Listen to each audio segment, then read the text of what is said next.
Hello, and welcome back to Epic English. I'm your host, Sarah. And I'm Mark. Hello, everyone. So great to have you with us again. Before we start, if you are enjoying our podcast, please hit that like button and subscribe to Epic English. It really helps us reach more English learners like you. And if you find this episode useful, please share it with a friend who is also learning English. Thank you. Yes, we appreciate every single one of you. Now, Sarah, what are we talking about today? Today, we're talking about something we all love, something we dream about during work, plan for months, and never want to end. Is it sleep? Because I dream about sleep a lot. No, Mark.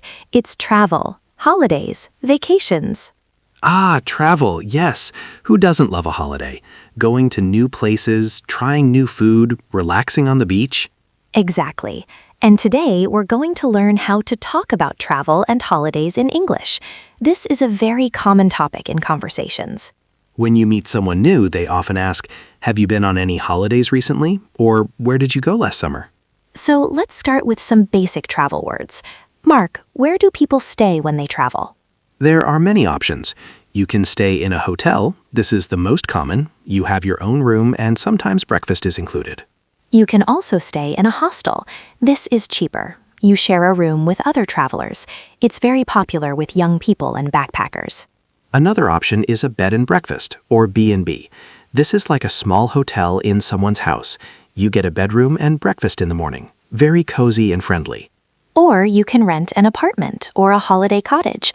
This is good for families or groups. You have a kitchen, so you can cook your own food. I love staying in holiday cottages. It feels like a home away from home. Me too. Now, let's learn some words for different types of holidays. First, there's a beach holiday. You go to the coast, sit on the sand, swim in the sea, and relax. I love beach holidays. Just lying in the sun with a good book. Perfect. Then there's a city break.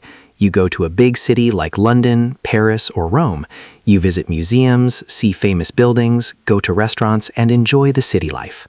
City breaks are great for culture and food. You learn so much about a place. Next, there's an adventure holiday. This is for people who like activity, hiking, climbing, cycling, or water sports. I tried an adventure holiday once.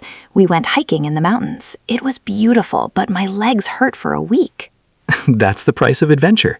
And finally, there's a cruise. You travel on a big ship. You visit different ports, and the ship has restaurants, shows, and pools. I've never been on a cruise. It sounds very relaxing. It is. You unpack once, and the ship takes you to different places. Let's learn some useful travel phrases. Mark, what are some questions you might ask when planning a trip? Number 1, how do I get there? This means, what transport should I use? Plane, train, bus, or car? Number 2, how much does it cost? This is important for tickets, hotels, and activities. Number 3, where is the nearest hotel? If you arrive somewhere and need a place to stay. Number 4, do you have any free rooms? This is what you ask at a hotel. Number 5, can I see the menu, please? When you're hungry at a restaurant. Great phrases. Let's practice. If you arrive in a new city and need a hotel, what do you say? You can say, "Excuse me, do you have any free rooms for tonight?" Perfect. Now, let's talk about how to describe a holiday. Mark, can you tell us about a holiday you enjoyed? Of course. Last year I went to Cornwall in the south of England. It's a beautiful coastal area. I stayed in a small cottage near the beach. Every morning I went for a walk along the cliffs. The views were amazing. I ate fresh fish and chips every day. It was a perfect, relaxing holiday.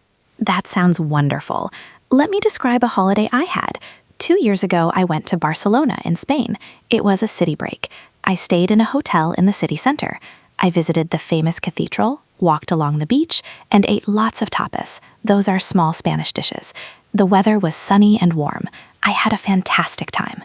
Notice how we describe holidays. We talk about where we went, where we stayed, what we did, what we ate, and how we felt. Exactly. Use past tense because the holiday is finished. I went, I stayed, I visited, I ate, I had.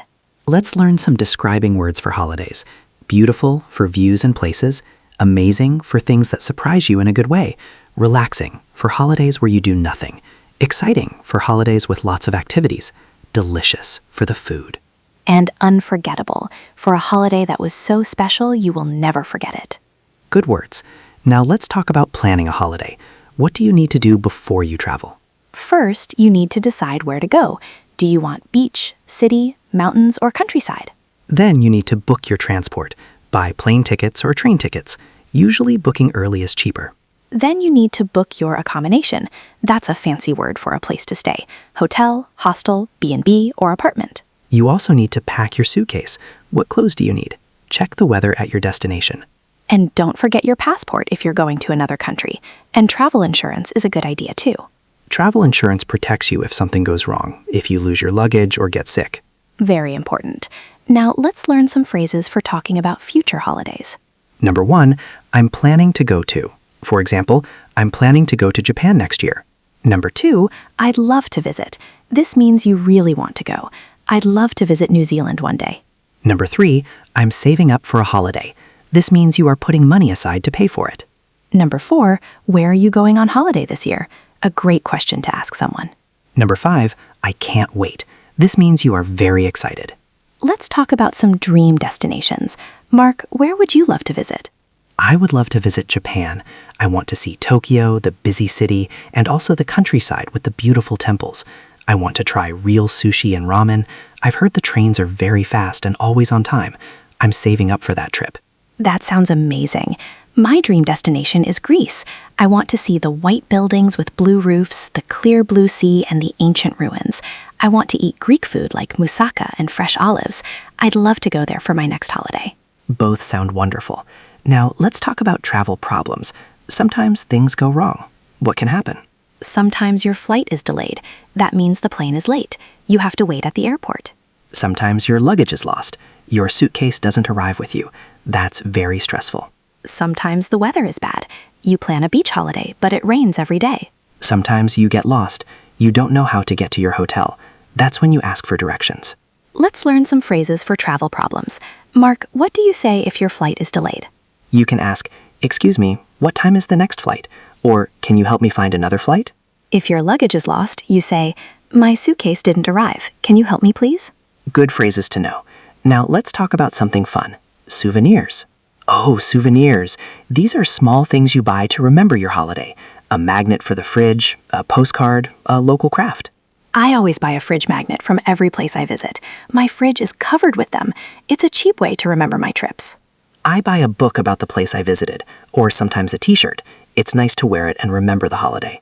Let's learn some phrases for buying souvenirs. How much is this? Do you have this in a different color?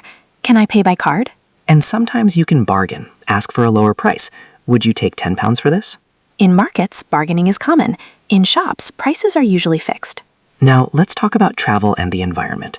How can we travel more responsibly? That's a great question. One way is to choose eco-friendly accommodation, places that use less energy and water. Another way is to use public transport instead of taxis or rental cars. Trains and buses create less pollution per person. You can also avoid single-use plastic. Bring a reusable water bottle instead of buying plastic bottles. And respect local culture. Learn a few words of the local language. Be polite. Don't leave rubbish behind. Small actions make a big difference. Let's learn some idioms about travel. Sarah, what's your favorite? To get away from it all. This means to go on holiday to escape normal life and stress. I need to get away from it all. I'm so tired of work. To catch the travel bug. This means to fall in love with traveling. Once you catch the travel bug, you always want to go somewhere new. After her first trip to Thailand, she caught the travel bug. Now she travels every year. To travel light. This means to pack very little, only the essentials. I always travel light. Just one small suitcase. The world is your oyster.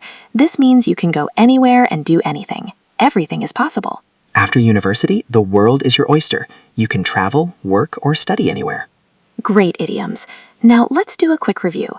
Mark, can you ask our listeners some questions? Of course. Question 1. What is a city break?